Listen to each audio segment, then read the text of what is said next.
Whoa, hey everybody, hi, welcome to twitch.tv/TSSZ News and a very special episode of TSSZ Live because tonight we are discussing the reveal of the Nintendo Switch, Nintendo's first gaming console announcement in years. It's a very exciting time.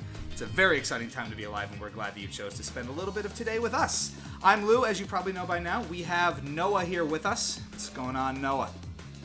Hello, hello. What's up, what's up? As usual, let us know how the audio sounds as we try to balance things out. I really put this one together in a rush, so hopefully everything looks okay. Welcome.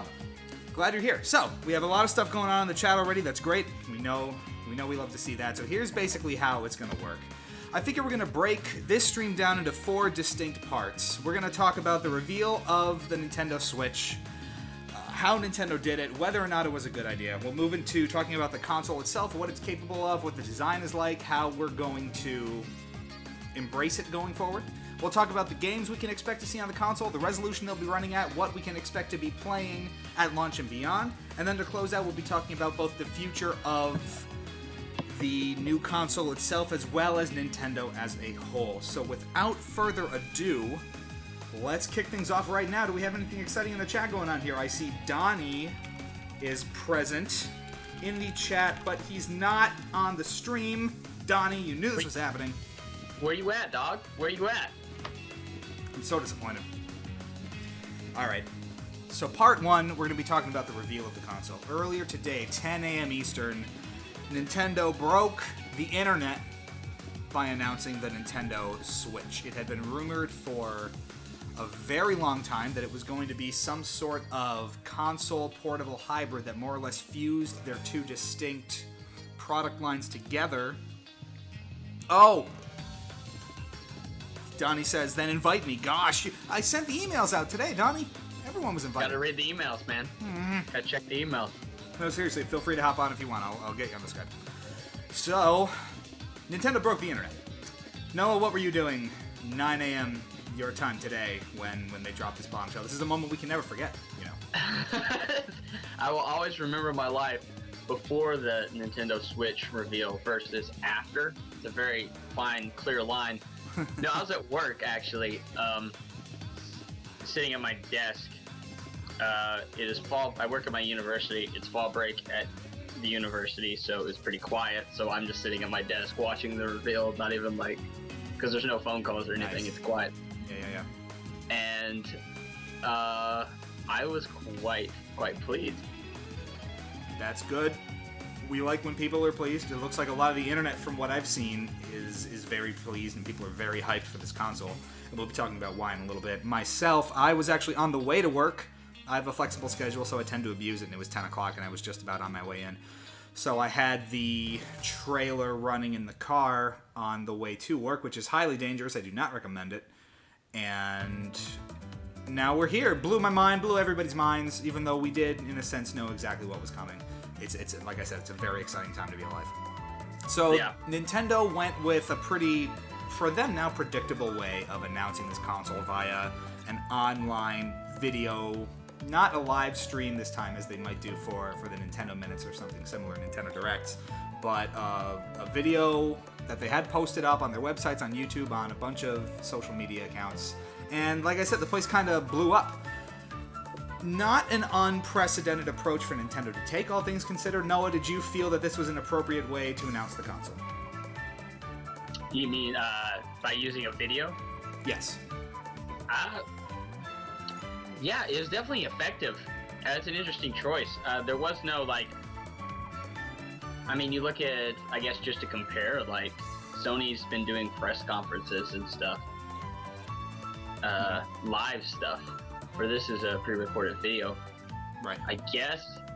And maybe that's because Nintendo has generally gone away from doing live things ever since they had trouble with demonstrating Skyward Sword live at E3. Even their E3 presentations have been almost all pre-recorded video. So I think that was maybe why they chose the video. They wanted to be, I think something they knew was very clear, and that's what has said, is that they wanted the message of the now called the Switch to be very clear. And so I think it was very intentional that they have this pre-recorded video that very clearly demonstrates what the console does, because the Wii U was so unclear on what it was when it came out. And I think that's really cool that it was so clear with, this is what this thing does. This is not a new Wii thing. This isn't a drawing pad possibly. You're not unsure of what this is. It's just a new console. This is exactly how it works and what it does. We are crystal clear. This is a new console. Right, exactly. Nintendo's Doom, 7 out of 10 IGN. Also high. Hey, Donnie, we do have a Donnie in here after all. Let's take a quick opportunity to go to the chat here, see what people are saying. It's been a long, long day. Yes, it has been a long day. Yeah, man. Rare Foil. No, Good to see you again, Rare Foil. I write for my Nintendo News as well as TSSZ. It's been a long day. Yes. Yes, you do. You're a jack of all trades, right? Rare Foil says, the 12 hours that led up to the reveal are permanently burned into my mind for better and for worse. See, I'm telling you, this is a seminal moment for people. Button Fox 1, I felt it was a bit sudden, but I like it. That is one aspect we could talk about. Didn't they just announce the video premiere yesterday? Is that right? Yeah, that picture with Mario showed up last night. We literally learned about this trailer 24 hours ago. Talk about ramping the hype train up pretty fast, right? The thing is, though, they can totally afford to do that because they know everyone has been dying so much. It was almost kind of smart to just be like, we don't have to hype this up. It's already hyped. Just almost as close as you can get to stealth dropping it without stealth dropping it. More or less. It's not even so much the fact that people were hyped. It's more like they just wanted to hear something. Didn't matter what. They just wanted to hear something. Oh, and boy, did people they were hear so it today. anxious, I guess is a better word. Yeah. Just starved for information because we had known that the console was coming at least for a solid year. We didn't have much concrete information until recently. Not to mention, we also had the issue of, in 5 months, it's supposed to release. Right, yeah. They're And coming we know incredibly nothing about close it. to its release. Yeah. Everyone kept going, it keeps getting closer and closer to release, and we don't even know what the thing's called. Come on, Nintendo, come on. Is it going to be called the Nintendo Sonic? I'm sure they'll get away with that. Nintendo Sonic.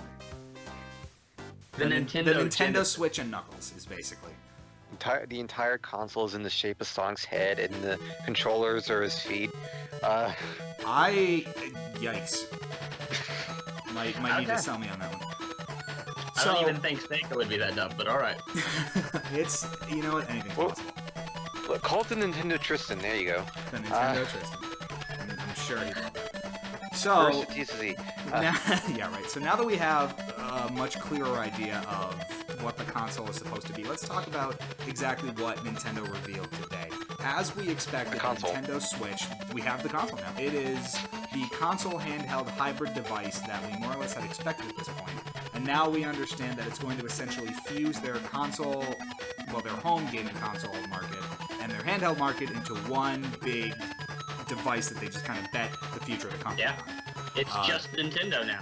It's just Nintendo. There's no separation of, I was going to say church and state, but home and mobile, I guess. Wow. Yeah. He's using those big boy words today, right? Well, 2016, is there any surprise about that? You know what? This year, anything's possible. Separation of handheld and console. You heard it here first, folks. So, given that, let's talk a little bit about maybe the business repercussions of Nintendo fusing both of their product lines into one. Because now, you know, in times where their home console offerings have struggled, like in the era of the GameCube and the Wii U, they've had the wildly successful DS and 3DS consoles to kind of prop the company up. At this point, now that we have both of those lines fusing into one device and one kind of goal going forward, there's much more pressure, I think, on this hardware to succeed. Because they don't have a backup plan if it doesn't. Yeah. What's cool is that I think a lot of handheld games for the 3DS that may have been held back by the fact that they were only limited to the handheld system or something like that. Now there's no difference. There was often a very clear distinction between this is, a Kirby game for the 3DS. Your expectations are completely different than here's a console game from Nintendo or this. So it'll be very interesting. This will be Pokemon on console essentially, but also portable because now there's no different. A lot of people were saying after E3 when Sony and Microsoft revealed like their own hardware coming up, a lot of people were just saying like, oh, the NX is doomed. You know, I was kind of wondering, is it even going to be able to do well against Microsoft and Sony? And like, are they going to be able to really get back into this? I think they still have a good potential in doing so. I mean, I don't think completely different market. Nintendo has always been like that rebel in the midst of all these like 1080 like they may go 1080p or something like that while everyone else is going like, you know, 4K. high up in the spectrum with console specs and stuff like that.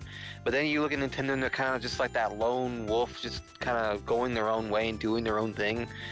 And it's worked for them. It worked for them for the Wii. So I mean, the fact that this is revolutionary in the sense that it's a hybrid, they already have a kick-ass lineup of games from the looks of it. You know, I bet it looks like an improved Mario Kart 8, an improved Splatoon. They have a new Mario game period coming out, a new 3D Mario game, Skyrim. That's gonna be a huge boost. They have the Sonic game, of course. They have Zelda.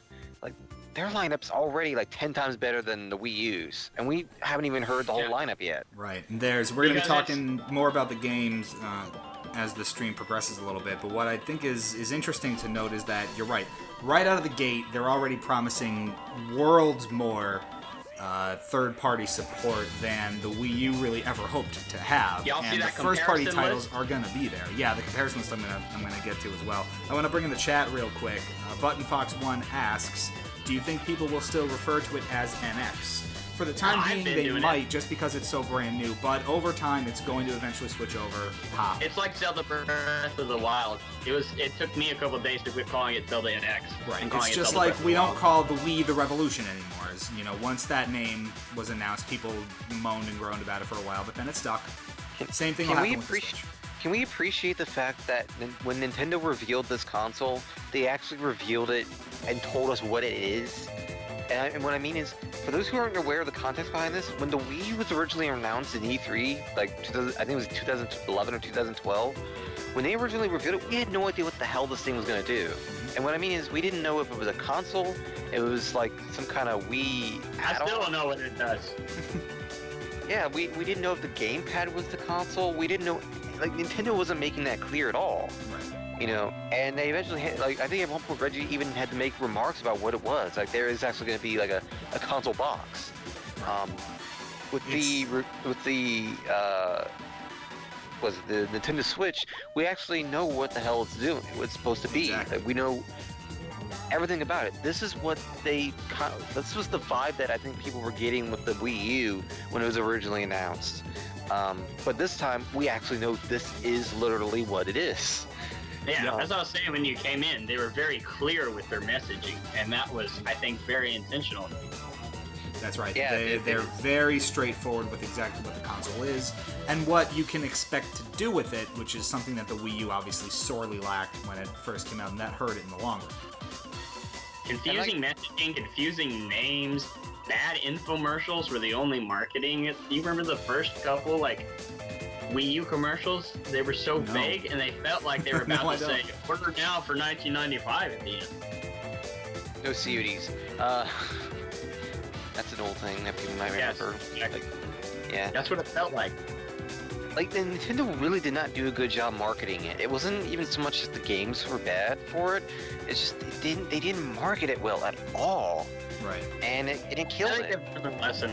They've definitely learned their lesson. Absolutely. They learned their lesson, and I think one of the things they said that they wanted to fix with the NX and now the Nintendo Switch is that they wanted to market it better. You know, I mean, people were just simply confused about what it was going to do, and what they were going to be able to play. And yeah, Nintendo Switch, there's no question about what the Nintendo Switch will do, other than the fact that, hey, we probably learned more about the Nintendo Switch from rumors than we did about the reveal itself, but you know. Right. Yeah, and we're not done yet. We'll probably still continue to learn stuff, but already from things will trickle down as the console gets closer to release, because there's still a ton of information we don't know about the console. I can say right now, judging from what we're hearing, based on sources, like, and by sources I mean like what people like insider people, Nintendo insiders like Emily Rogers and them are saying. Not just her, but quite a few people are actually saying this now, from Polygon and Kotaku as well. We're probably going to hear more about stuff about the specs, the release date, you know, maybe a little bit more about the game list. I think that was mentioned, but we may be hearing more about that before the end of the month. So we're not done yet. Yeah. We are not done hearing about stuff about this game yet. We're going to be hearing more in the next week or two. So. See, the thing is, they're concerned about our health. If they released all that at once, well, I would cease to feel the left side of my body in a hype attack. So we'd be dead from hype. Yeah. 2016 has already ruined our health, so it's all right. It's all good. So back to kind of what we do know about the console. Its big sort of gimmick this time around is that, again, it is essentially acting as the console handheld hybrid device, wherein the console bit of it kind of exists in the form of a docking station where you kind of throw the tablet in to then project it up on your HD TV in your living room, in your bedroom, wherever it might be, and you have the actual, what I'm assuming is most of the brains of the unit inside the handheld tablet with the detachable controller, Joy-Cons, I think they're called, which I think is kind of they're called Joy-Cons, yeah. which sounds like a very nerdy convention that's coming up in November. Joy-Con. Joy-Con, yeah. Yeah, everybody, you going to get your tickets for bro? Joy-Con coming up. We rented out a whole basement for this. And so, one of the big questions that people have had in terms of the Switch is, again, something we'll probably have an answer to relatively soon. It's processing power. So we know at minimum that the handheld version of it, the handheld piece of it, is going to be powered by a rather high-end NVIDIA Tegra chip, which is commonly used, or was used in the past in its previous iterations to power devices like the Nexus 7 and a lot of Android tablets, as well as products like the NVIDIA Shield, the Shield TV, which is where the Switch is going to be taking a lot of its DNA from. So if you've ever used those devices, you can expect something relatively similar hardware-wise with the Switch. What we I'm glad don't you yet... did your homework on that. I really did. Yeah, because when it came out, announced, it was like NVIDIA as using the Tegra chip on the NX, and I'm like, dude, the Tegra? You have no idea how much that pains me to not know what the heck that is. Like, what does that do? But you got it pretty covered. Yeah. So basically, the common consensus is there are different versions of the Tegra chip, obviously, that come out over time. And the most current iteration, according to developer unit reports, is that it's using something called the Tegra X1, which poses an interesting situation for the Switch to be in because the raw specs on the X1, because it is built to be a portable chip in portable devices and not a home gaming console as such, actually puts it in raw throughput below the raw power of the Xbox One, which tops out at about the OG Xbox One, which tops out at about 1.4 teraflops of performance. To put that in perspective, them teraflops. The teraflops. The PS4, OG PS4 can crank out about 1.8 to 2 teraflops. The PS4 Pro can push about 4, so it's about double as strong as the base PS4. And Project Scorpio, Microsoft's 4K console coming next year, can push up to, I believe, 6 teraflops. So you can kind of get a sense for the Switch coming in at the pretty low end of current gen technology, given that X1 chip. Now, we don't know exactly what is going to be in the unit once it ships 5 months from now. There are rumors that it may feature an updated version of the X1 called the X2, and developers are just targeting the X1 for now. But what we can glean from it, I believe, is that we're not going to be looking at a technical powerhouse when this console launches. But if you really look back throughout the company's history, that's never really been Nintendo's goal in the first place. Yeah, and plus with the fact of it being portable, I don't think it was realistic to ever, it'll be just like an Xbox One, except instead of this giant box, it'll be this big and be just as powerful and portable. Like, that obviously wasn't going to happen. That's not feasible. It's like I said, Nintendo has proven that they don't need high-end specs on a console for it to sell. All they need is for it to be go their own way. They go their own way. Like, they don't need high-end specs for a console. All they care about is that it's fun. And you know what? It works. People like that, you know? If they didn't, the Wii wouldn't have gone the way it did. So raw power is obviously not everything. If you've seen Nintendo's first-party output on the Wii U, games like Mario 3D World are some of the most gorgeous games, not only on that console, but even in comparison to a lot of PS4 and Xbox One games, because Nintendo really knows how to get the most out of their hardware. Obviously, you would expect them to. They really know how to utilize it and optimize it. Another thing is, even if you're into the whole high-end spec thing, it'd be completely fruitless at this point to jump in with, I almost said Sega, with Sony and Microsoft head-to-head, going at that. They're doing their own thing. Who are you going to come along and try to do that? The best thing to do is just go your own way, because those people are already in one of those two camps. Right. The only thing that Nintendo needs to make sure of with the Switch, I almost said NX, in terms of its raw power, is that it maintains some level of parity with the PlayStation 4 and the Xbox One, so it doesn't, again, get left behind like the Wii U did. Now, the Wii U failed for a number of reasons, but one that I contend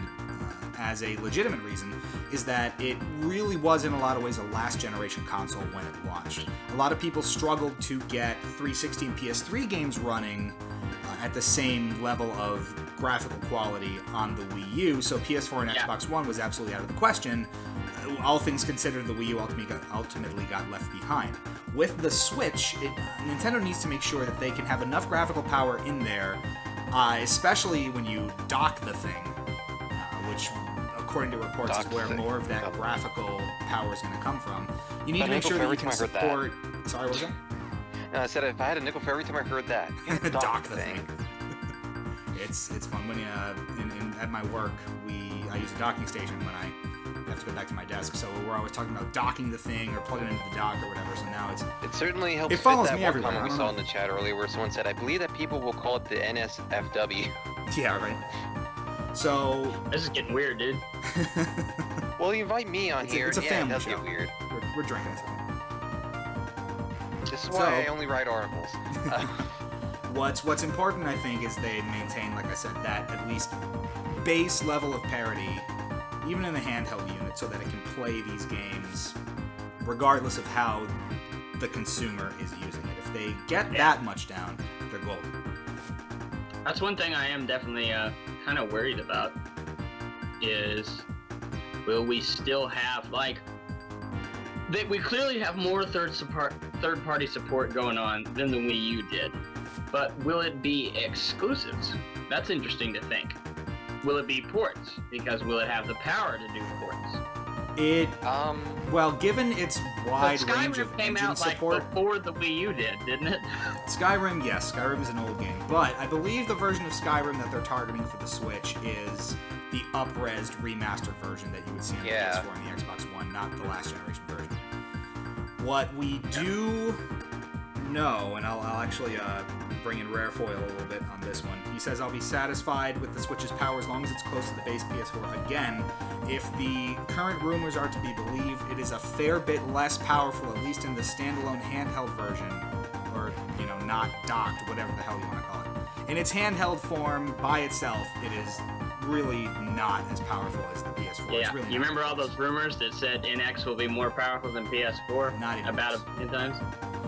What I'm hoping we can expect is there is some additional processing power in the home console unit portion of it. So when you do dock the thing, it's then able to push those beautiful 1080p 60 FPS graphics that we expect from our modern consoles. Yeah, 720p as the raw output is going to be honest. Did you see the frame rate?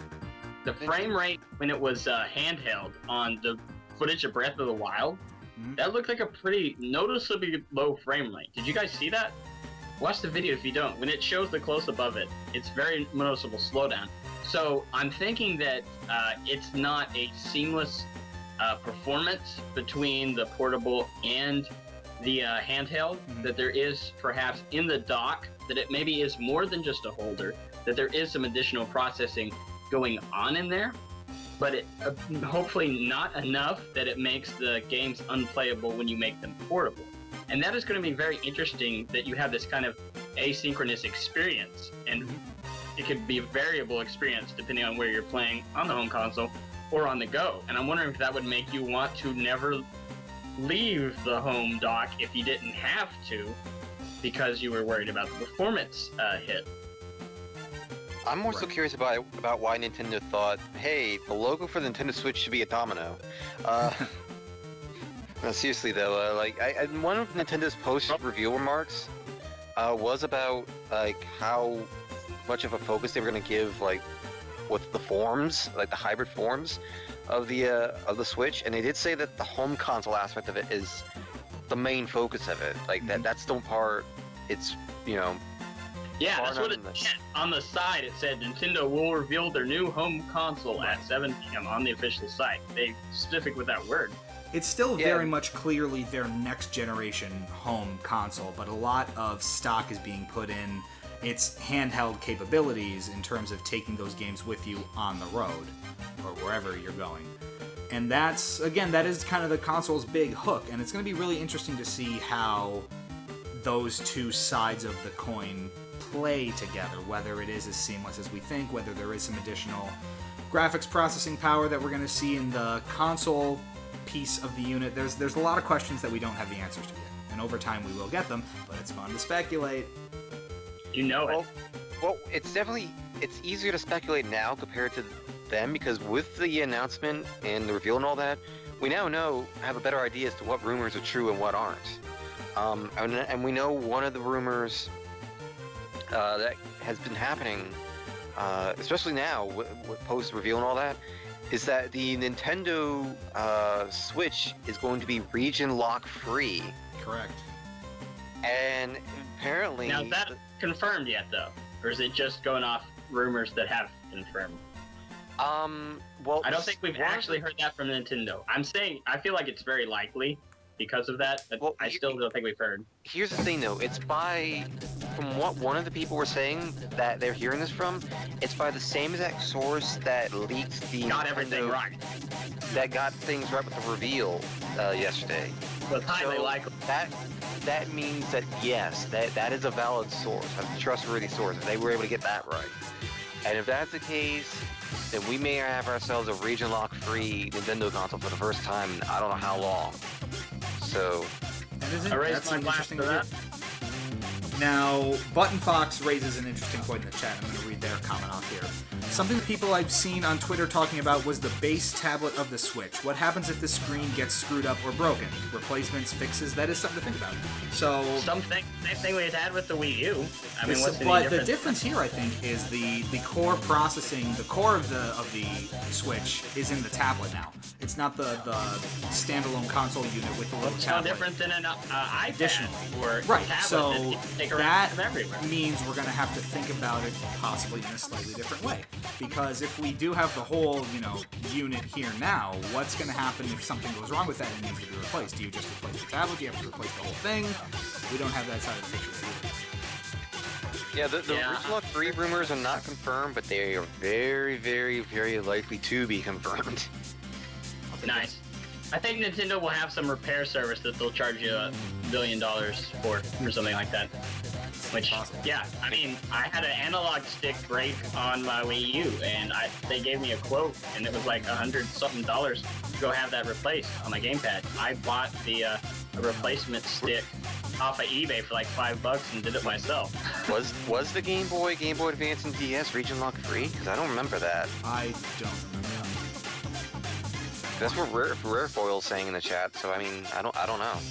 I don't know. It would still be the first home console that'd be region free. Yeah, that would be a first. The other thing I kind of want to think about now that picture's up and reminds me, the lovely named Joy-Con controllers.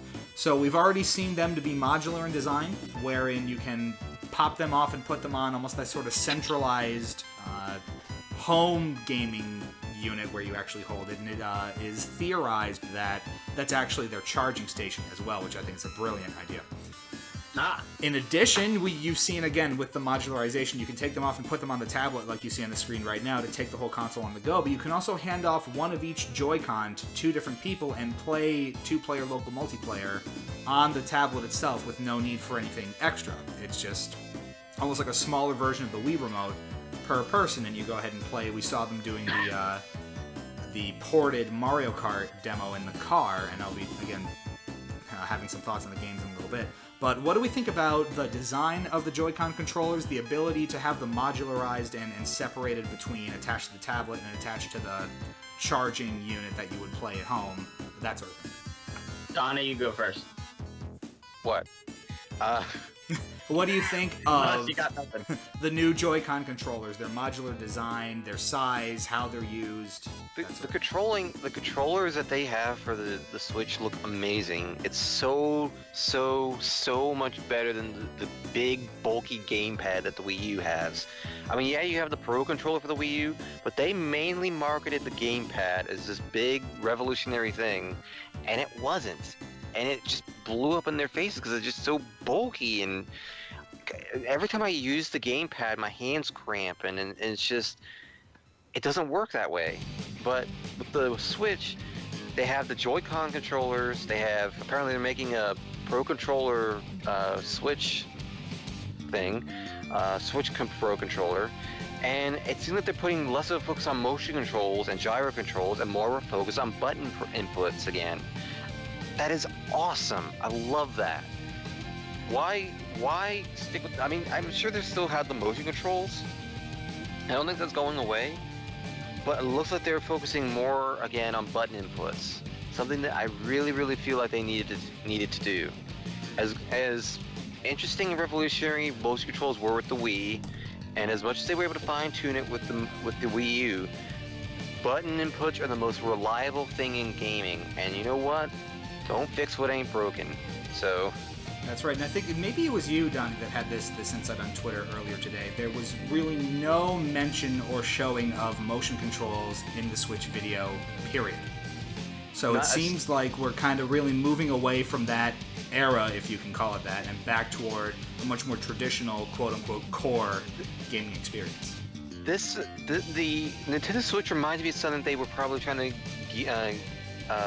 appeal to with the GameCube or the Nintendo 64. Less of a family experience, but more so something that not only can families enjoy, but big time gamers can too, like competitive gamers and stuff like that. Older people, that they can get just as much of an experience out of this too, not just kids and just family households. Right. And that's something that also I feel like the Wii U kind of failed on, is that they weren't really appealing to everyone. They were just appealing to a very specific base of people.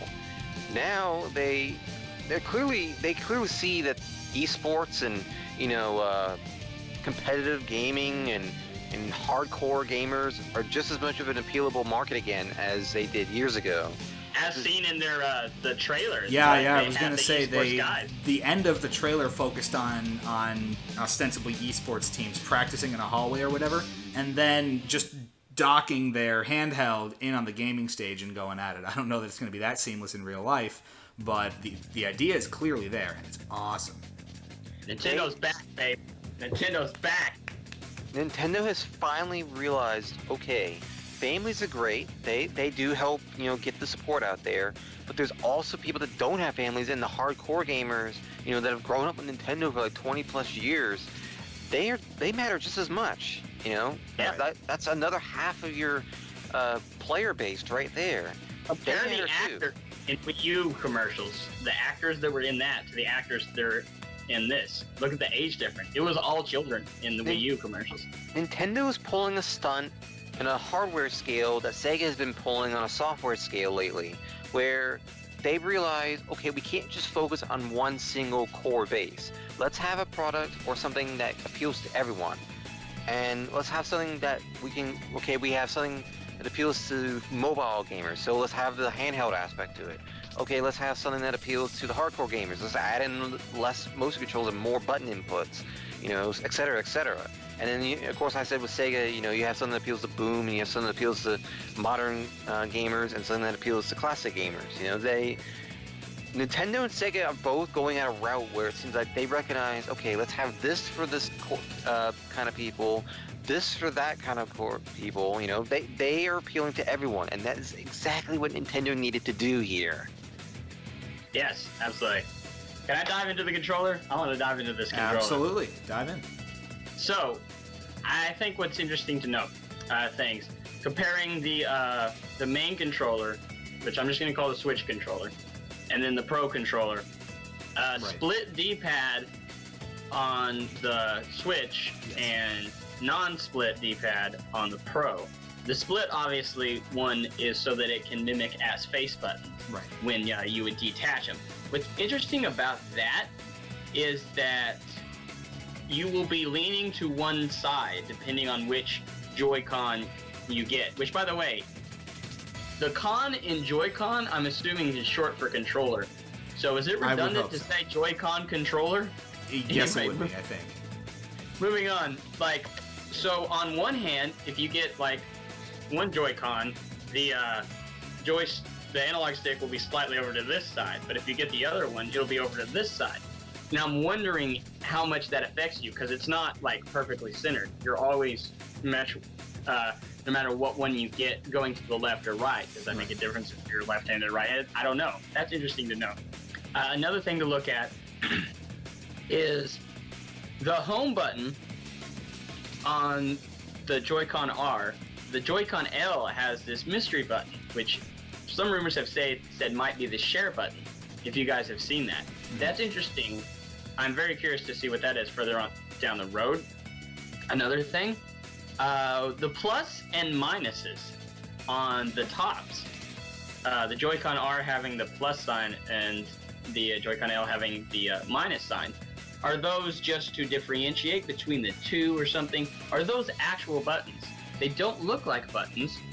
They're sticking out, but they feel weird because they're not like actual face buttons. The reason I might say they might be is because if you look on the Switch Pro controller, it has absolutely plus and minus buttons, clearly buttons, the way that they are on the Wii Motes or the Wii U controller.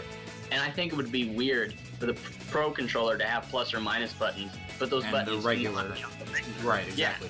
And I wouldn't be surprised if it was there, again, for backwards compatibility purposes. Now, the one interesting thing about going the Tegra route is that it intrinsically will no longer support backwards compatibility with any of Nintendo's previous consoles, given that the Tegra is an entirely separate architecture in terms of the chip design. So that means it won't be able to natively play Wii U games, not that it really has the disc port to do that anyway, and it's not going to be able to emulate them because we're assuming it's not going to be powerful enough to fully emulate a Wii U in software. So it's going to be interesting to see how they handle backwards compatibility for that, but if they do somehow figure it out, they have the buttons there ready to go already. Same thing with the Wii. You can't natively emulate them anymore because the architecture is different, but if it were to do the backwards compatibility thing, the buttons are all there. Yeah, do you guys think that the Joy-Cons have any sort of motion in them? I think it's too early to say. I wouldn't be surprised if they didn't, just because I know... Yeah, what's your gut say? I want to say they don't, just because it really seems like Nintendo is making a firm disconnect at this point from the Wii and the Wii U era of the company's history and starting fresh with something new. Now, they may have some sort of motion tech in there. I don't know. Again, it's too early to say for sure. But I wouldn't be surprised if they were just straight standalone units with no motion functionality in them. What about the screen? Do you think there'd be gyro in there? It's possible. No, I mean, that's not unheard of, especially given that, gyros have been common in consumer tech, handheld tech, since, the iPhone 4 about 6 years ago. This is not uncommon stuff. That said, I don't see a camera on this tablet. So there's a lot of stuff that they're potentially leaving out that you might think is a natural fit, and they're choosing not to go that route. So it's pretty early to speculate on that too much. My gut instinct is no, but you can prove me wrong. One more question. Sure. Touchscreen. Do you think it'll be a touchscreen tablet? I would be very surprised if it wasn't a touchscreen. Now, I mean, given that, again, they're kind of moving back toward a more just traditional game experience, it's entirely possible that it's not touch, but maybe that doesn't make a whole lot of sense. So much of what Nintendo has produced since even the DS in 2004 has been based around touch in some capacity.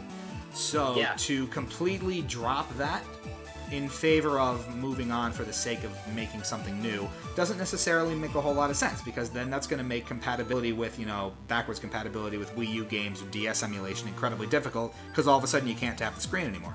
So almost Especially with just the general market of tablets in general. Right. Is there a single screen on planet Earth right now that you can hold in your hand and not touch? Right. So, just as an example, maybe some tablet game out there makes its way onto Wii U in the future. Would they have to completely redo the control scheme if the tablet didn't support touch interfaces? And would developers really want to do that? That's a lot of work in some cases.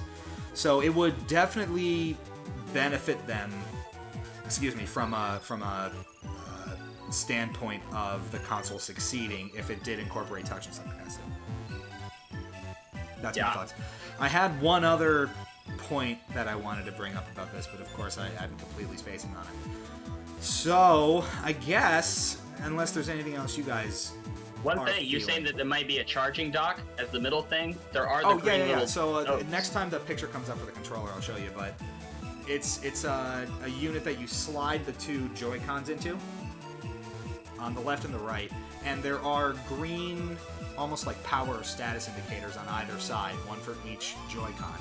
The thought is, and this is again just stuff that I've read speculation online, is that will not only be the main housing for the way you use it as sort of like the home console experience, but it's also the primary method of charging the Joy-Cons, which I think, again, is a brilliant way to combine all that functionality into one thing that you're going to be using all the time you're at home anyway, unless you're using a Pro Controller. So if that's going to be their natural home, the Joy-Con's natural home when you're using the device at home, you might as well charge them while they're there. It's brilliant. Yeah. Have you seen the pic with the where they're taking the Joy-Con off and there's like this little button on the inside? Yeah. I'm wondering if that's something for the actual practicality of being attachable and untouchable, or if that'll actually act as a shoulder button when you're using it as a standalone. I wouldn't be surprised if they went the route of something like the Apple Watch, wherein, if you know how the Apple Watch works, to slide your bands in and out, if I had mine, I'd just show you. You kind of slide the bands in and out by depressing a button on the back and just sort of sliding it out like that. I wouldn't be surprised if they did something similar with the Joy-Cons here, where you just press a button that holds them in place and slide it out really easily. The whole point of the Switch, I feel like, is to make this sort of complex technology really simple for everybody to use, be it, someone our age or like a 6-year-old. How seamless does it look? It looks like they've really ironed all of this out and thought it through. Drop it in, throw the Joy-Cons on your little home dock, and you're good to go. That's literally the logo. Choo-choo. Yeah, That's and how I simple love it that is. little Switch sound effect. I hope that in all their marketing, it really is really fun. Make the switch, babe. Yeah, make the switch. There's so much potential here. They're going for it. Now, I want to bring in the chat here for a second because we have been ignoring them a little bit. Rarefoil comments and has us consider any bells and whistles could raise the price of the console, and it's already tricky to price just right. That is something to think about. Save the baloney right here. Don't know if they'll add touch. How do you do that on TV? Well, again, I think touch would mostly exist either for that standalone handheld experience where maybe you're interacting with some kind of game that was built for a tablet in the first Menus place, and stuff, or man. for DS and Wii U emulation down the road. To make the device more flexible from a hardware standpoint, if the cost allows it, it makes more sense for there to be touch functionality. Yeah, Because you can't run around and add a touch layer to the screen once these things are shipped. So it makes sense to have that there from the start if that's something you want to even consider doing. It makes sense to have that built in and then end up not using it as much rather than ignore it, leave it out, and screw yourself potentially down the road. Yeah, I don't think that having the TV nullifies the thing with touch, because again, it's like the Wii U. There's tons of times using stuff on the gamepad. That is an you're interesting not doing- point because remember, it's not a two-screen device anymore, and I'm just thinking about this. If you're using it Right, on the yeah. TV, it is mandatorily in the dock, and you can't have them working in tandem. I completely forgot about this. So maybe then it doesn't You make switch. sense.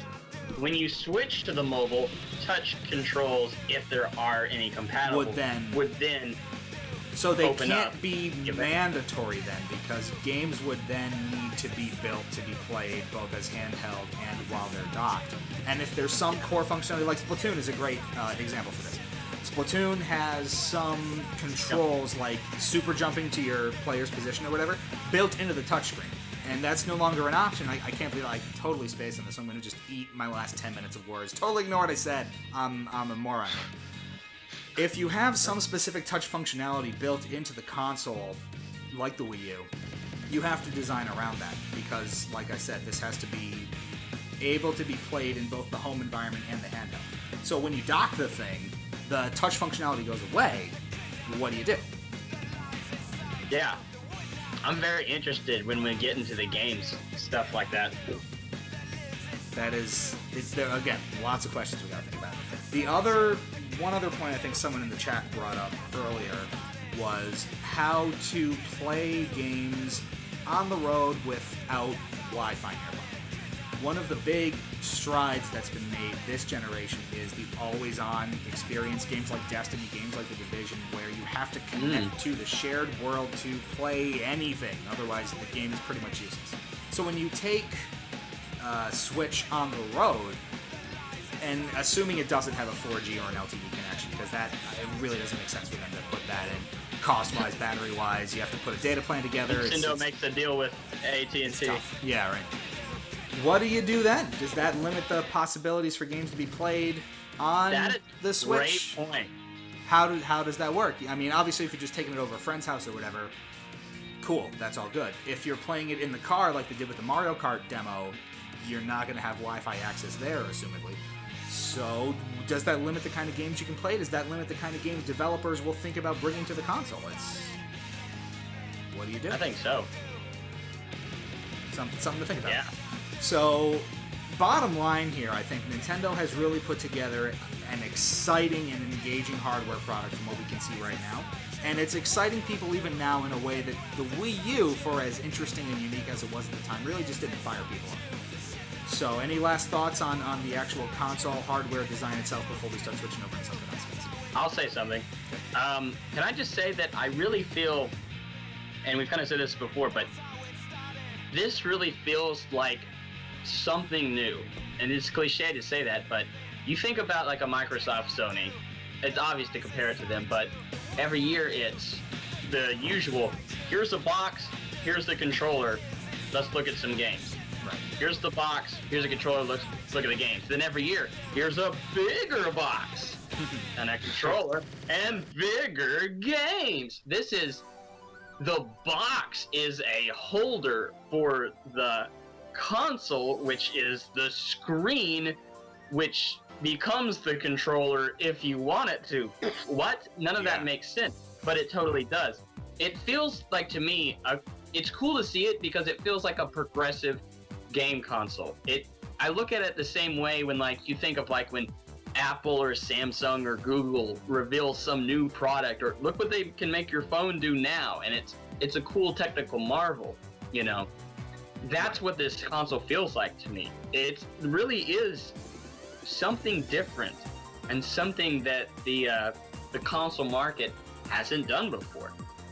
That's really neat. I'm with you there. Donnie, any last thoughts on the console? I'm just looking forward to finding out more about the specs and more about the controls and see any features, and because we still don't know the whole story about this, and it's going to be interesting to find out. We'll probably start finding out, like I said, in a couple of weeks or so, because Nintendo's got an investors meeting coming up. I think it's on the... They don't have much time to get the info out. They gotta get on the ball. Yeah, exactly. Yeah, they have to move March quickly. is close. Yeah, March is very close. We're coming up on it quick. So, let's transition a little bit now and talk about what we're all obviously going to be doing with this brand new hardware, which is playing some kick-ass games. I thought we were docking it. First we're going to dock the thing, then we're going to play some games. So first we're going to dock the thing, and then we're going to play the thing. I just gotta dock the thing, man. That's what I've been missing this whole time. I didn't dock the thing. Let's talk about some video games, man. Let's talk about some video games. So as you've probably seen by now, the picture's been up on the scrolling feed enough. There's a ton of companies supporting this out of the gate with assumedly a lot of different products. We're going to have much more third-party support than the Wii U could even dream of, at least initially. And it's just something I realized as well when I saw the image. They just say it's a sampling. Yeah, and it's I not recall even in Nintendo's PR that Nintendo's PR email said I think this was just a short list. A short list. So there's a lot more people that they are have jumping coming up. on this in droves again because it has to be able to achieve some level of parity with the PS4 and Xbox One to make development easy across all three. That's one of the main reasons this is happening at all. You remember how much more? Go ahead. I was wondering, at some point, can we look at some of these names and think about what potential games that might mean for each of these studios? Let's see. Sega's on the list. They'll make a great Puyo Puyo game. Samba de Can't Amigo. wait for Samba de Amigo. Oh, Yeah, you beat me to it. 4K Samba de Amigo. You kidding me? Yes. I can't wait to dock some Puyo Puyo. Nights into 4K. WB's on here. WB Games is there. All of the Arkham big Knight Armored Edition. Arkham City again. Call of Hedgehog. But can it run Crysis, people? Call of Hedgehog. Call of Hedgehog. Speedware. Call of Hedgehog Infinite, Speed, Warfare, whatever. Ubisoft's on there. Ubisoft is on the list. Beyond Good and Evil, anyone? Rumor Maybe? is, now again, it's just a rumor, but a lot of people are throwing around the idea that Beyond Good and Evil 2 could be a Switch exclusive, which would be so hot for them. And it exists now. Here, there's the list. The list is up right Sale now. on We sale have has definitely- Activision, EA, Bethesda, Capcom, Bandai, Sega, Square Enix, Ubisoft, WB, THQ, all the major game engines, Havoc, Epic, Unreal Engine 4, Cryware, Unity. Can we say for the record, the two big names that are on there that I don't think any of us anticipated, Activision and EA. No one. I don't think anyone expected Activision and EA to be on that list. And because they are very against Nintendo. Period. I don't think it's that surprising. In the grand scheme of things, they're just two of the most important names we needed to see on that list. If not surprising, definitely important. Because they were at Wii U at the start. They just dropped off because the console didn't sell, so they weren't going to waste their time with it. But I think they have faith in it now. But the fact of the matter is, Activision and EA are supporting this thing. That's something Nintendo really, really, really needed, was that kind of third party to support. The reason why part of the reason why the Wii U didn't really sell isn't just because of the marketing and the controller, but the games. Nintendo just did not have any significant games on the lineup. There were no games for quite a few years, and it's part of why I felt like Sonic Lost World didn't really take off like it did, because at the time Sonic Lost World came out, the Wii U was still struggling big time. Right. Do you guys see what's on this list? Cryware. Oh, you know what's coming. Rise of Lyric HD. You know what's coming. Remastered. Oh no. Now actually functions. I don't think it could. So we can see how terrible it is even when it runs smoothly. You just see the patch notes, and all it just says there's a bullet pointer below. It just says playable. 10 gigs later, it works now. That's the best way we can sum it up. So here's what I think is also something really exciting that Nintendo's doing, or I'm assuming they're doing from the game perspective. We saw, like we were mentioning before, Splatoon and Mario Kart running on the Switch. Now, Mario Kart in particular looked like it had some tweaks in terms of, using 2 items instead of 1, for example. But by and large, it looked like Mario Kart 8, which leads me to believe... confirmed. Yeah, right. It leads me to believe that there will be enhanced ports of Wii U games coming to the Switch. Everything's going to be 0.5. I just noticed Telltale Games is on that list. Telltale Games is on that list. A lot of people... Batman? There's going to be games. There's going to be games out the wazoo for this thing. It's going to be great. You think Batman Telltale, maybe? It's possible. Anything's possible at this point. I don't think there's anything Telltale does that is, like, hardware pushing. Can I just say for the records, Project Sonic 2017, I'm very, very curious now to see what they do, how we're going to see that, now that we know what the Switch is. That really... I'm very curious about how they're going to show that off.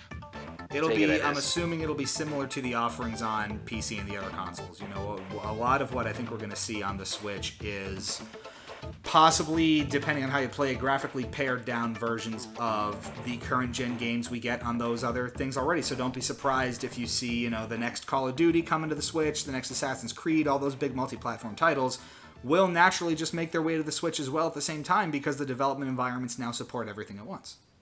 Do you think 2017 will look worse on Switch? If you're playing it handheld, sure, just because we're expecting games to intrinsically look worse. Since we don't know the exact specs of how things are going to run while the thing is docked, I can't really speak to that. But if for some reason the Tegra X1 or X2 has to power the whole thing by itself, even while it's docked, I would not be surprised if the Switch is the worst looking next-gen console out of all of them. That includes Project 2017. Can I just point out that one of the partners on the list is called Hamster? They needed to flesh the list out a little bit. Well, see, here's the thing though. We now know that the Switch is a hybrid of a handheld and a main console. What we don't know is that it'll work well as a hamster wheel. Absolutely. Again, you just gotta dock it, and all this functionality comes to you. Go. That's right.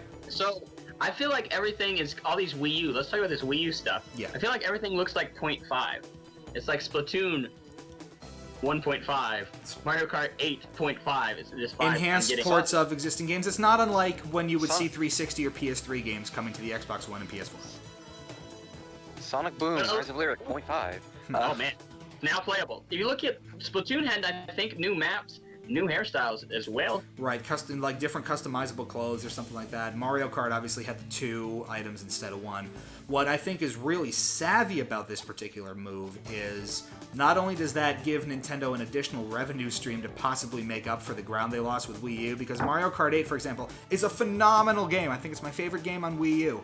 But it just didn't have the audience that like Mario Kart Wii did because the Wii U didn't sell. This gives Nintendo... This lineup for the Switch is better than the Wii U lineup. That's because it's the Wii U's lifespan. Automatically, it's like the best of Wii U, but better on the Switch. Launch lineup is the best of the last console that no one played. Samba di Mario looks cool. Samba di Mario. Oh yeah. Yeah, well, we'll get to that. But I wanted to finish my thought about the ports, because not only is it an additional revenue stream for Nintendo to get these games out there again, but it's also a chance for people who maybe didn't pick up a Wii U the first time around. If they do, for some reason, adopt the Switch, they'll have a chance to experience those games that otherwise would have been lost to history if they just sat on the Wii U and everyone ignored them forever. Improved versions of them as well. Yeah, so it's an incredibly exciting idea. Nintendo has really got their mind in the right place if that is the route they're going. Super jumping. Someone explain. I'm sure they'll figure that out. How's it gonna work, man? They're taking out. How am I gonna honk the horn in Mario Kart? The screen was the horn. Come on. Oh yeah, that'll totally ruin the gameplay with that. Important stuff. Super thing, man. Come on. You know, I think they could put Star Fox Zero on the Switch, and it would improve the game. If we never saw that game again. Warner Brothers on the list too. Parties. Oh my god. That developer list looks it's beyond impressive. Yeah. I mean, it's what we would expect. But like engines and stuff, like Wise and Fmod being like audio engines and whatever else. Yeah. Lots of initial support for this, which is great. Now let's talk a little bit about the other games we saw. Obviously, Breath of the Wild will be coming to NX. We knew that for a long time, and it's going to look great. A new Mario game, as you pointed out. There was Noah's got some thoughts on this. I saw you tweeting this today. I believe Miyamoto said after E3, around E3, about a new Mario game. He wasn't really. I think it was going to be down the line or something like that. Apparently, down the line was the Nintendo Switch. So now our boy Blaze the Hedgehog, or Ryan Bloom, as we know him. You guys saw he was suggesting that maybe it is a Super Mario 3D World 0.5. What do you guys feel about that? It looked much different than. It looks like a 3D Mario game where you collect stars, which I think Mario really needed to. That was another big improvement. It was not only the console, but Mario they're finally seem to be drifting away from New Super Mario Brothers. Finally. Right. So I mean, it looks like, and I saw, one person commented that even Mario's movement cycle, walking, jumping, looked a lot more like something out of 64 or Galaxy than it did the 3D I was playing world and land advocate there, or I guess Ryan's advocate there. Right. It's with free voice, but yeah. It does look a lot more like a more traditional quote-unquote 3D Mario game, not so much the 3D land or 3D world style, which I personally would love to see because I like those games more than I liked 3D land or 3D world. So, by all means. Let's hope it's as good as Sunshine. Hot take. Hot take. If, I just would secretly wish for Galaxy 3, which we're never going to get, but that's okay. I don't think we're gonna get another Galaxy. And at this point, I think at this point, it's clearly not a Galaxy game. It's more like Super Mario Cinco de Mayo. Yeah. From the one world that we saw, yeah. I'm totally on board with it though. Give me my Mario. It's good to go. A 3D Mario was needed. So what else? What else did we see? There was a basketball game. Sure. That literally, until someone pointed out after the trailer that, they showed, screenshots from each of the games confirmed, and it showed the basketball game, and I was like, oh yeah, that existed. I think it meant so little to me. I think Nintendo could have shown a blank screen. Shaquille O'Neal confirmed for. It's from a broad gaming portfolio perspective, though. I think it was an important one to show because if you think about it, the Wii U has just kind of existed without sports game support for years. So to see that coming back to a Nintendo console is going to excite Peter me. Moore is pleased. What? Well, that's what happens when you have EA. So I mean. Yeah. At EA Sports. Madden 18. Let's go. Yeah, how many guys do you know that bought their Xbox so that they could play Madden and a shooter? Honest to God, though, and I will say, my brother, who doesn't play games a whole lot, the one game he will play religiously is Madden. So, wow. You joke about it, but those people do exist. That's disgusting. We don't talk about those people. I'm just kidding. Yeah, what Rarefoil said, I think at this point, getting a collecting Mario, 3D Mario, collecting stars or whatever, would be great to see. I think at this point now, Nintendo really needs to do one. It's been years now since we've last seen one, and all we've gotten in between has been a bunch of platformers, which I don't mind. I don't mind at all. I love those. Just needed a mainline Mario. Of them, and we just needed the mainline Mario. We really did, because we didn't get one last generation. 3D Land was half one almost, but not quite. And 3D World ultimately just didn't do it for a lot of people, and it's going to be. It's really exciting. How the Saturn didn't have a mainline Sonic game. Right. Super Mario 3D World was nice on its own. It was pretty good. It tried some things that Mario hasn't done before, and I felt. Oh, the game's absolutely amazing. It's a fun game, and it took Mario. It's just not a mainline one. It's something different. I think Mario is getting into a right direction with that. The question for me was, what were they going to do next after Mario Maker? That was what mattered to me. It was what's going to be the next big Mario game? And finally, we now know, and it's looking to be Mario game formula that they really needed to go back to. Oh, I don't think they were ever gonna not go back to that eventually, man. You can't. Oh, I knew they were gonna go back to it eventually. It's just, were they going to at any point? Were they really gonna? Ever, right? I bumped into my desk and my whole setup shook, and it's not good. Carry on. He's switching his layout. Long, right, Donnie? Huh? It's just been too long since we had it. It's been too long. That's the thing. It's they needed to do one. I knew they were gonna go do it again eventually. It's just now would probably be a good time. Yeah. Cool. I just want to cut in and thank Button Fox for the complimenting our background music. I work long and hard on these playlists, and I'm glad you approve. And this is a testament to how much people pay attention. Rarefoil commented after that they cut off Get in the Wave, but overall approval, Get into the Wave. That was the one song I skipped over just to get to the next one. You people don't miss a beat with anything that we do you? I thought it was super subtle. I'd get a tab forward a couple tracks, no one's gonna notice, everybody noticed. And if you didn't, you sure as hell noticed it. So anyway. So much to sneeze wrong, Lou. What? It's game over. You so much to sneeze wrong. I know. You have to pay attention to your minutia. with his fan base. Comes So, to a place of passion. here's one interesting little tidbit that I wanted to bring up that hasn't gotten much attention, I don't think. Project 2017 was already confirmed for the Switch back at the party in July. Mania, as far as we know, is not coming to the Switch. It's still just PS4, Xbox One, and PC. What do we think about that? Hi, man. I think they wanted Mania to be more of a side thing, not the main thing, and that's why it's not coming to a lot of the main consoles. A lot of However, the main part of consoles. 2017, Comes to all the main consoles. yeah, part of Except for the NX. well, the thing is, like it's digitally. It's not actually going to be a physical thing like Project 17 is going to be. So That's true. So the thing is, like, although Sonic Mania is going to be on all the main series consoles, it's just going to be digital.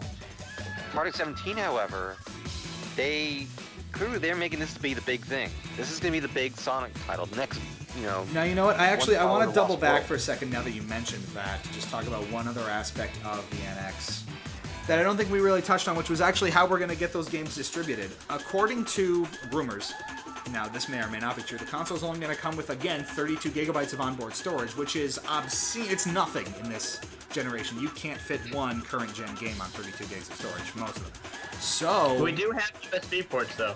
we do have USB ports, so you would ostensibly connect your maybe external external hard drive, hard and since that There will be docking station cartridges. isn't going anywhere, there that will be would make cartridges. sense. But it's coming on cartridges now. And one of the big advantages of cartridges, as opposed to optical discs that have to be loaded on your console's hard drive, you don't have that 10-15 minute lag time before you actually get to go ahead and play your game. You pop the cartridge in, you're good to go. But it poses I think one that's other stupid. problem. What do you do about updates? Every game nowadays that's launched comes with some huge day one patch. Where do you put them if you're on a cartridge? I really hope Nintendo improves upon that, because my god, do updates get very, very obnoxious at times. They are Should be able going, to put the updates onto the cartridge. like, write them to the cartridge? Yeah, is that a thing? You would need rewritable flash memory for that, so it's not just... Ordinarily, cartridges are read-only Yeah. bits of information. I They have to do updates. They As can't long- not do updates. As long as I can stick the cartridge in the console, pick up my controller, and immediately play the game, that's all I hear about. That's what I miss about Nintendo games. And that's where it's going to be tricky, because, like we were saying before, every game that launches today is going to have updates. So we may not like it, but, Call of Duty, whatever the hell is coming next year, is coming to the Switch ostensibly. It will have its updates just like the PS4 version, just like the Xbox One version, and you're still going to have to download Not them. have updates. Nintendo Yeah, like isn't- you couldn't not have updates. What if you had if everyone on the PS4 and Xbox One is playing the most recent version of the game, and everyone on Nintendo is coming out with just has to play whatever came out on the day one version? The They'd thing have to is- have the updates out. The thing is that Nintendo isn't as obnoxious with updates as Microsoft and Sony are. And the thing is, like, But they're still gonna Well, see, have to do. that's the thing. So if they're gonna be keeping console parity with their competitors, Microsoft and Sony, the games that come out, they're basically kept up to date across all platforms. PC, Xbox, and PS4 more or less get the same patches when they do big updates. The Switch would have to be part of that because it exists in the same ecosystem now. You can't just kind of circumvent the patch and improvement system just because it's a Nintendo console. That's the weird thing. They have to have rewritable cartridges. I think And that's the only here's way- what makes it and interesting have to come up about with some that. smart way to do it. There's a finite amount of storage you're going to ship on that cartridge. So you would either need to build in enough spare memory to support patches down the road, or have some other method of delivery for them, because let's say you build in 64 gigs of storage into your cart, and your game is 60 gigs. That only leaves you 4 gigs ostensibly for patches, less formatting and all this other stuff. What if you have more patches down the road than you have space for in your cartridge? You're screwed. So Dude, this is insane. This is scary now, man. think of it. See, aha. Don't let That's me lose on crazy. this stuff. I'm gonna tear it apart. Ha, dude, yeah, this would be very interesting. Could they, get rid of some of the old stuff and replace it with, I don't even know how this crap What you works. would I feel like probably people need would to be do, and worried. again, patches will naturally make your game bigger by default, but if there were some method by which you could interchange out the source code of the game originally with the patch code and not increase the file size that much, that would basically solve your problem. I don't know if that's how the updates work today on console games, but for space concerns, especially if the Switch does ship with such limited internal memory, you gotta work something out. Dude, can you imagine anyone else feel like this would be hackable? Well, that's the thing. They're gonna modern operating systems are incredibly sandboxed and careful about what data they let go to what places and under what authority. So what's not to get too technical hacks about are it. going to be a thing, man. There is going to be hacks on this. It will console. eventually be compromised. Every system is compromised. The 3DS was compromised within 24 hours. The Wii U got compromised. Well, yeah, I know it's going to be hacked. Everything's going to be hacked. I'm saying is it going to be more hacked and more easily hackable than normal because of this whole cartridge rewritability. Well, again, we're assuming that cartridge rewritability is supported by this console in the first place. If it is, because of how modern operating systems are set up, I wouldn't be concerned about that so much unless someone finds a way to exploit it. By and large, modern systems are very good at managing what code is allowed to run where and who is authorized to run it, like users in the system. What if patches download to the system's internal memory and the cartridge just refers to that? That's entirely possible. And at that point, you're kind of getting into, well, how is the game running? It could run off a cartridge, but the access time for the cartridge might be different than access time in the storage or off your external hard drive. So I know it gets really technical. But what makes that tough is if you're like running the game on your cartridge and you have to go out to your hard drive to go get some data, there's going to be some loading and lag time. So it gets really complicated and tricky. This is a really interesting problem that I think we've stumbled upon here. Button Fox in the chat says, well, there goes the Rise of Lyric patch. Yeah, right. Because, yeah, like you were talking about, that is an example where they couldn't rewrite it. They had to add a second stage to the... Right. A new version of the stage to the, that's why the patch was so huge. Exactly. Well, I guess Sonic Boom Rise of Lyric 0.5 is going to be 0.2 instead. Can't wait. Oh, Day one, pre-order that sucker. Just dock it. It's not like I didn't already. It's not like I already didn't pre-order Rise of Lyric the first time. You did it. You did. Now you know how I feel with Duke Nukem Forever. Oh gosh. But I don't think you should have bought that ever, but whatever. I mean, I'd argue that you shouldn't have bought Rise of Lyric ever, but... It's semantics, I guess. That's whatever. So, back to the games. We have a lot of good stuff coming up. We have assumedly ports of Wii U titles coming up, tons of third-party support. It's going to be a very exciting time in Nintendo's history, bar none. Any final thoughts on the games before we move on to the next little bit? I'm looking forward to seeing what Nintendo has. I think... For what it's worth, you know, there's going to be more to look forward to, and I definitely think we haven't gotten the full story yet, but I'm looking forward to seeing what this is going to mean for Sega too. Not just for Nintendo, but for Sega as well, because there's a lot of potential to be had here. Much more than the Wii U, and it definitely seems like this console is overall an improvement from the Wii U.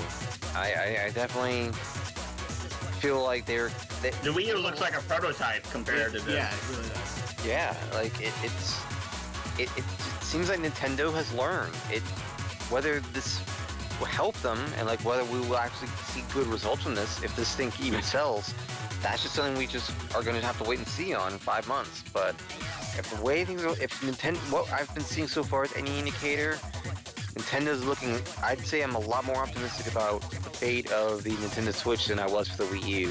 Because like I said, we know what the hell it is this time. Exactly. It's a very cool idea. One thing, if we can go back to Sonic Mania real quick. Yeah. When you're talking about Sega there. Reasons maybe why it's not on the Switch. Also, maybe one of the reasons why it's digital download only. You, Donnie, were bringing up about how maybe it's more of a spin-off. Do you think it's also because Sega is being cautious and less risky with having fan developers and rather independent developers before? Wait a second. We just got word. Apparently, the Wall Street Journal.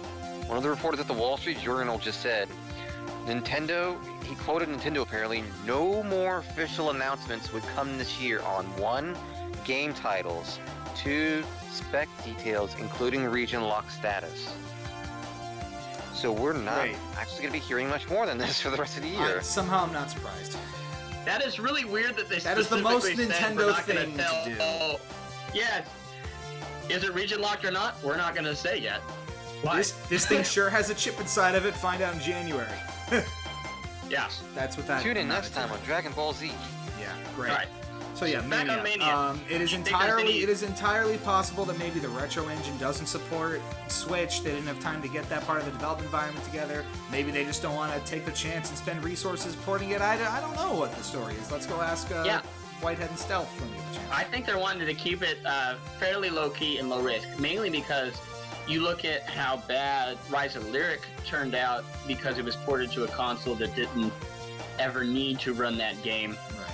I think with this, they're like, look, we've got, like, as far as I know, this is probably a lot of those guys' first time working on a title for Xbox One and PS4 of this big. I think Major Magnet was Major mobile. Magnet was their big game prior to that, and that was only on iOS, Yeah. like smartphone, tablet devices. Yeah, that was not. So I think that maybe is why it's not coming to Switch, or and why it's digital only. One last thing I want to bring up that I forgot to bring up earlier was a cool accessory that kind of went under the radar in the trailer is that car thing. If you notice, there was like a little thing that attached to the back of like the seat, and you could slide the NX onto that. How dope is that? That's straight dope. Yeah, that's a pretty cool idea. The built-in kickstand is also Yes. very nice. Just like they only put up one leg and it like held up, and it was only on one side. A lot of devices have traditionally done that, though. You don't normally have the kickstand on both sides, unless it's a whole like device-long hinge like this. That's Okay. my very professional hinge demonstration. I'm a noob then on that. Yeah. But either way, it feels like they've taken like every single possible situation into account. There's like no way that you Hardware-wise, can't play it the looks like they Switch. really ironed this all out. I only hope that they're taking the same care and appreciation and putting You that can play toward the their Switch software. in your bathtub. You could play the Switch in your bathtub if you really want. Where can you not? You can play it in the back of the car. You can play it. You can play it. on the toilet. man, This is going to where's my Dr. revolutionize toilet games, people. You can play it on the or with a whale. You know, it's like You can play with, you can go swimming with the dolphins and play your Switch for like 3 seconds, then it gets waterlogged in your brain. You have the option. Yeah. The choice is yours. Headphone, and also headphone jacks for the win. Oh, can I just say something right now? So, you guys remember RC Omni, right? Crazy Hair did the Rayman leak, or Yes. fake Rayman leak.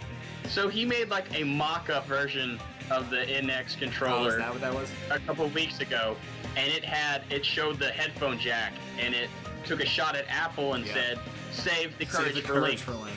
People Yeah, are actually spreading that around, saying that it's Nintendo's official document, and have no idea that it's I fan made. wish it was. Oh, I Why wish would it was. they just Super Mario Run? Miyamoto was on Apple's stage. You think they're gonna take pot shots at Apple now? That's not gonna happen, man. Now, Come they're on. all cocky with their new console. They're gonna give it a shot. Like, yeah, let's bad talk partners. This isn't Yeah. Sega, man. No copyright law in the universe is gonna stop me. That's I right. can see Sega doing this, but not Nintendo, man. Not They won't even Nintendo. tell me if it's region free for the rest of the year. Now you're telling me they're gonna talk trash? No. Absolutely not. So, oh my god. Last little bit of discussion here. The future of both the Switch and Nintendo as a whole. Now, I know it's early to be thinking about the future of the Switch, considering we're still 5 months away from even, like, having the thing in our house. But what I think would be beneficial to focus on is the fact that really, more or less, Nintendo is riding this as their one wave forward. So they really do need the Switch to take off and succeed in the marketplace. Because as I hinted at before, they're They more don't or have less a handheld to fusing. back it up. They're fusing their two product lines together with this one. It really wouldn't make sense for them at this point to continue making dedicated handhelds outside of the Switch, like continuing the 3DS line or something like that. They may well try, and I don't know how successful that would be, all things considered. But I feel like it's risky.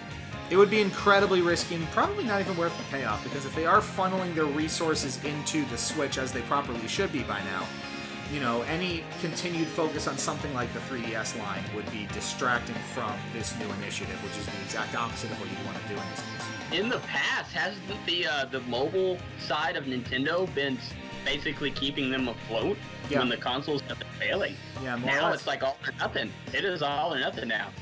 It is Shout all or out nothing. to Button Fox for a very funny comment in the chat. Said, hit us up with that DMCA, am I right? Regarding Nintendo.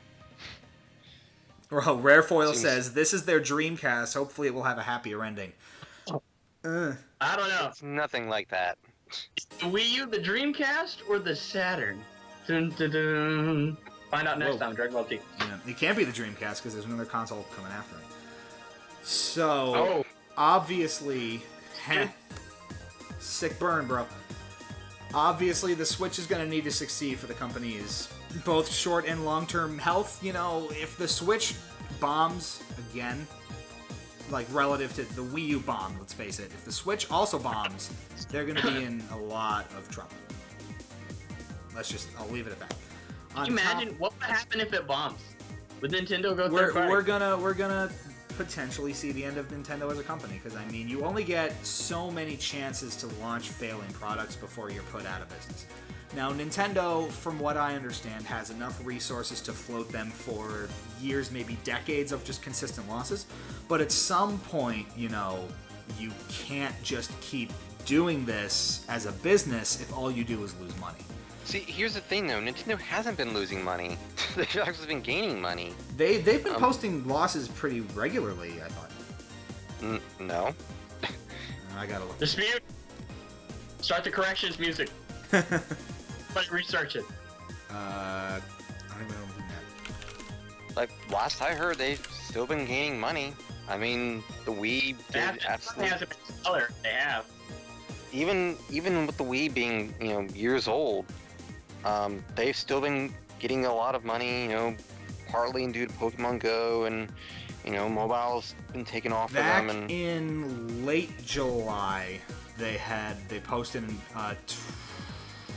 first quarter 2016 operating loss of $48.6 million.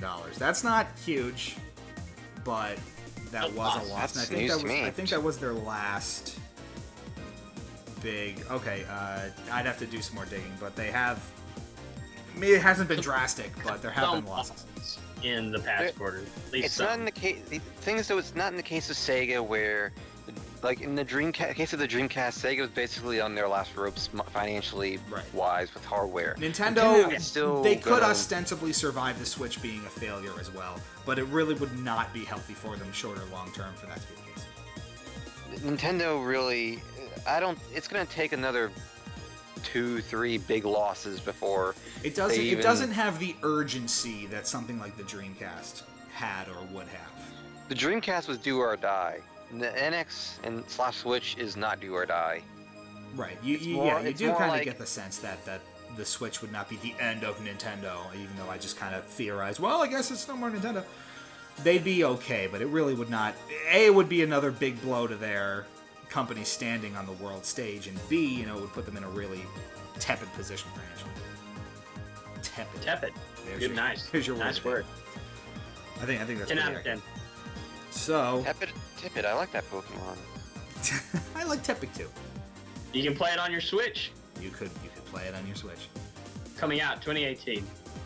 One of these days, I'm gonna accidentally typo and Switch will come out as bitch. I just know it's gonna happen. Hey, what are you gonna play on? I'm gonna play on my Nintendo bitch. I'm gonna play my Nintendo Witch. Oh, that's gonna get so bad so fast. No, Nintendo Witch would be the special Halloween edition. That'd be the Halloween. That's the update, the software update. That's the spoopy version. The spoopy version. Was that on purpose, spoopy? Absolutely on purpose. Nintendo Spoopy coming soon. Lou, do I make mistakes? Absolutely. From now on, October is the spoopiest time of the month. Wow, October's the spoopiest. It's the whole month. I'm so scared right now. Tip your waitresses. Good night. I'm trembling in fear right now. Pumpkin Hill is playing in the background. All right, wait, what happened? I actually left. And the NX Switch is real. Nintendo Switch is real. We're all. It's over. We're done. Oh my god. Descended into madness, anarchy. Yep, this is it. We were doing so good.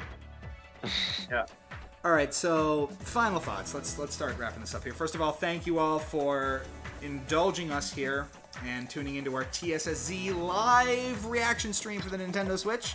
Hope you had fun. It's always fun to come on here and interact with everybody and spout our thoughts about things. Impromptu, baby. Weird little programming note before we I guess, say our final thoughts. A week today, we're going to be starting the next TSSZ Plays live stream, and it is, by popular demand, Sonic freaking Heroes. So, to the Switch! We'll be streaming some Switch someday. Sonic Heroes on Nintendo Switch coming soon. Yeah, right. Ah. So, Didn't Sonic Heroes a week collection, today. We're going to be starting that. Get ready for that. It's going to be, assumedly, a fun time. I did go back and check in my brain hole, and I have actually never played Sonic Heroes before. So we're going to get a completely blind playthrough, and that's going to be incredibly I'm very interested in this. Get ready for that. So, that's coming up. Maybe I was also thinking on Monday, possibly either this coming Monday or next Monday, to do a spoopy live stream of my own, wherein we could watch Night of the Werehog and have a little fun with that in the spirit of the season. Oh man, that's too spoopy. Me. It's pretty spoopy. I need popcorn for that. I'm gonna call it the spoopy live stream because everything is spoopy now. That was the best thing you could have contributed to this. There's indignant people in the chat already. You've never played Sonic Heroes? No, I never played Sonic Heroes. Sorry. Dude, have you played Haste Castle? It's spoopy as well. When are we gonna get Totino's on the Nintendo Switch? That's what I want to know. Yeah. It's like, you remember Sneak King? It was one of the Burger King games on 360, way back in the day. Oh god, remember MC Kids on the NES? Yeah. Do you know Sneak King? Do you remember Sneak King? Is that the one where you're like playing as like a creeper Burger King? Yep. And you're like what's hiding in up the with bushes. Yep. Is Rare impressed because you've never played Heroes?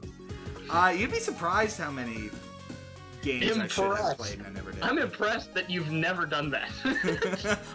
Usually you're impressed when you accomplish something, not when you haven't, dude. That's pretty funny. I like that riff. Ooh, a new one here. We have Wave Kusanagi. Good luck with Heroes. I still love the game and loved getting good in it, but I'm pretty sure it's going to kick your butt. Games I've never played before sometimes do. That's now if you're playing it Team Rose. I wasn't planning on it. I was... Maybe Team Dark is the hardest, Rose is the easiest, Sonic's the medium, and Chaotix is just weird. That's the best way I can put it. And I was also thinking about how to handle that, because I'm assuming people want to watch me beat like the whole thing, but I also don't want to play it 4 times. So we're gonna figure that out. I'm thinking we may return to it at certain points, like in the future. Like I'll play through the campaign as one team, take a break, play another game, come back to it later, play another team. Have it like an ongoing thing, because you don't want to see like 2 solid months of Sonic Heroes, do you? Yeah, please say no. You gotta get that what I'm made of at the end, man. Oh, that's the goal. We're gonna get to Metal Overlord. I know that exists. I've never played it. Absolutely, it does. But I know it's a thing. So hype. So hype. So intense. So anyway, what the hell were we talking about? Final thoughts. Everybody, chat, get in on this. All your final thoughts about the Switch, everything we've talked about, what's exciting you about it, what you'd like to see, and we'll get some thoughts from you. But Donnie, why don't you for go Switch. I really hope we have a good Nintendo console on our hands, because Nintendo does need another one. I mean, it'd be nice to have a good console from Nintendo again. I miss the Wii. Absolutely. I have great faith in this, man. I miss my GameCube. What are you talking about? What an old man I am. I miss the GameCube too, Coincidence, but also miss the Wii, because at least the Wii was successful. Yeah, I missed the Wii's success in the GameCube's games. Can we have both? Find out on the Nintendo Switch. I miss the Wii's games. You kidding me? We had some amazing games. But it didn't have Sunshine. It didn't have Sunshine, I know. and the GameCube has awesome games, don't get me wrong, but it had Mario Galaxy, it had, well, GameCube had it too, but Twilight Princess, it had Sonic Colors, it had Mario Kart Wii, it had Donkey Kong Country Returns, it had, you name it. It had a ton of great games. Yeah, the GameCube had everything you just named off, but better. Double Dash. You Sunshine. look me straight in the face right now and tell me Double Dash is better than Wii. You look me dead in the eyes. Which you can't do because you can't see me. You've angered him. I never owned Wii or Double Dash. Mario Kart, I'm going to throw down on it right now. Mario Kart Wii is so much better than Double Dash. And I also argue, controversial opinion time, that Double Dash is one of the weaker Mario Kart games in the franchise. Mic drop. Andre. What was that? So don't tell Andre Siggers. Oh, I Game Explain. Golly. Dude talks about Double Dash all the time. You know, I feel You're Double Dash is Dash. too imprecise and slippery, and I don't like it. It's tough to play. Yeah. But I also don't know, man. will like. I love the Wii one for how random and unfair it is. Mario Kart 8 is amazing. Wind Waker, Twilight Princess. Just saying. I mean, Zelda's maybe a bad example because I don't play a lot of Zelda. But Yeah, and if you really like Twilight Princess that much, as you said, it's also on the GameCube. you know, you remember how much I liked it? I didn't beat the second dungeon. That's where I quit. So good. Yeah. So boring. Anyway. Hot take again. Hot damn! Hot Noah. take. Last Totino's is a nice food. hot spoopy takes. Oh, spoopy takes.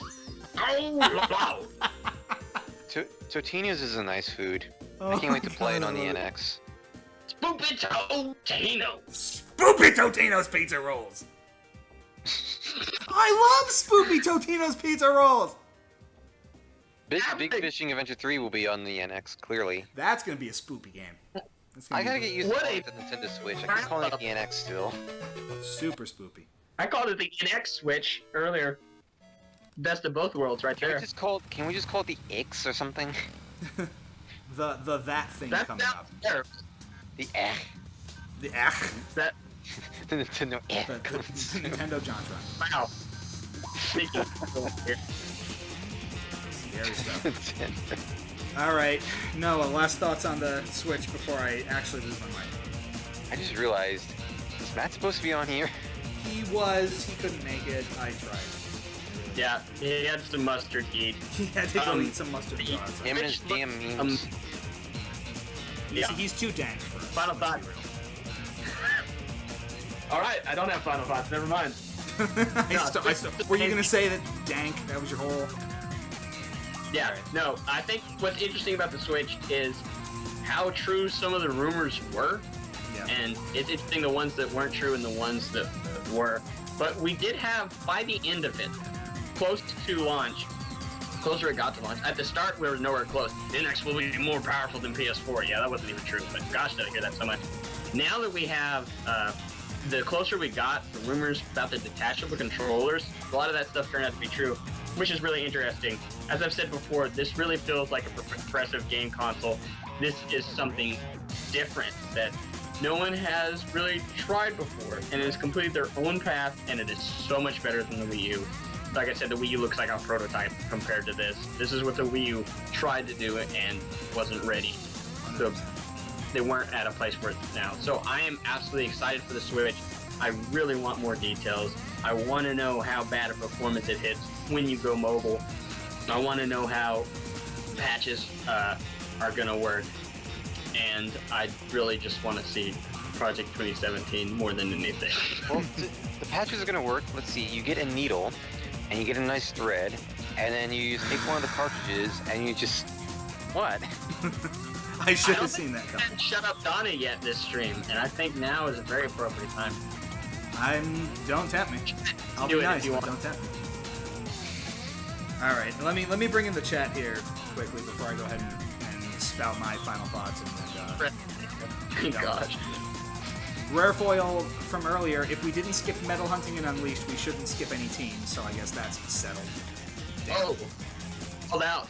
Oh boy. Oh, what do we got here? Rare foil hopes that it's good. They want to have more things to play on it, and they do have hype, so that's good. Magical Wing It. I think that's what it says. I'm excited about it. The Wii U was so disappointing, so this is much needed now. That's more or less what we talked about. Wave Kusanagi Totino's as secret unlockable character for Sonic 2017. I would die. Dude, also brings up a good point. Huh. Smash. Didn't Oh see yeah, Smash. right. Yeah, wondering what the Smash game for Switch will be. I mean, There's gotta be. I wouldn't be surprised if it was some kind of like upgraded port of Smash 4. Super Smash Brothers 4.5 Wii U. Super Smash Brothers for Wii U for Switch. For Switch, yeah. 0.5. It's like the branding on this is built in. Like, you remember how everything was 64 back in the Nintendo 64 days? Now it's all like, we're gonna Super Mario Switch, Pokemon Switch, Smash Switch, Super Smash Switch. God help you if you have a list. Super Switch. Super Switch Bait and Brothers. Switch, Super Switch Brothers. Cinco de Mayo Switch Brothers. It's all built in. And Knuckles. Oh, and Knuckles, of course. What? I'm getting confused now. What's going on? I'm Can we trying end to this wrap stream up. We're before going my through. brain dies anymore? Yeah. The Switch Button is probably... Fox. Button Fox says the Switch is promising, though it's probably the best. It's probably for the best to save everything until 2017. I don't trust 2016 with this console. I don't trust 2016 with anything. Let's Everybody be hates real. this year. That's I right. don't trust 2016 with anything. I mean, let's be fair here. And Wave Kusanagi, one more comment on Heroes. Do one team playthrough a stream, no need to burn yourself out. Like I said, I think we're going to end up partitioning it. So it'll just be something we come back to from time to time. I hope it's good and fun, because we're going to be seeing a lot of it. But anyway. Oh my god. So, Oh my god, this Nintendo Switch. to kind of wrap it up, I am quite excited for Switch. It obviously, like we've talked about, has a lot of potential to bring Nintendo back into the mainstream game marketplace in a big way. It, like I said, if it achieves the graphical parity that we're hoping that it does, it puts it right back in step with PlayStation and Xbox. And Also in tandem with their Nintendo's new mobile strategy, new theme parks and stuff like that. Right. Also hitting the oh yeah. Can you bring your Switch to the theme park? It's a no-brainer. With genius. You should work for Nintendo's. I should have gone into marketing. This is crazy. With Brilliant. Totino's. What'd you say? With Totino's. With Totino's, sponsored by Don't Totino's. This is a gold mine. You heard it here first, people. Call of Duty Switch, the Switch of Duty. That's from the chat. That was me. I really don't think we're ever gonna let Sega live that down, are we? Oh, absolutely not. Totino Gate. The big thing, 2016. like when I went to Comic-Con, they had the Sonic Hello Kitty stuff, like front and center. It's real. It's happening. Sure. So if they're gonna push that on us, I'm gonna push Totino's back on them full force. Let's be real. At least they have fun with it. You know what? That's all I can ask for. That's all that really matters here. When's Big Fishing Adventure 3 coming to the Switch? Not soon That's enough. what I want to know. If it's not a launch title, I'ma be pissed. Right? Oh my god, that's lot. man. We're crazy. Big's Big Switching Adventure 3. Whoa, yeah! God. Oh, You know Again. touchdown! You know what? You know what? That alone makes me regret joining in on this stream now. What's my equivalent of shut up, Donnie? Because I just earned it right there. Ew, don't know. Lou. I'm tired. Ew. It's been a long day. Ew, Lou, Ew. ew. All right, so Nah, man. bottom line here, lots of potential in the Switch. Really excited Actually, to I hear think some what you more. should say is, whenever you say something stupid, you put up the Italian hands and you go, Balzani! Like that. Or I just name some kind of like pasta out of nowhere, just like ziti or ravioli. You know what? Maybe it's a good thing that the Switch now isn't gonna be in any more announcements anytime soon. Yeah, I can't. If this is where the stream's gonna be going. This is what's happening. Linguine. Thank you guys for tuning in to this disaster. Thank you very much. This This is what happens when is Tristan hires twitch.tv/TSSZ News. You've been watching TSSZ Live and our Nintendo Switch reaction stream. Thank you very, very much for tuning in. We will be back a week today with the first episode of TSSZ Play Sonic Heroes. You won't want to miss that for many reasons. I can't even list them off right now. I'm sorry. As am I. Thanks for watching, everybody. We'll see you soon. Bye. Bye.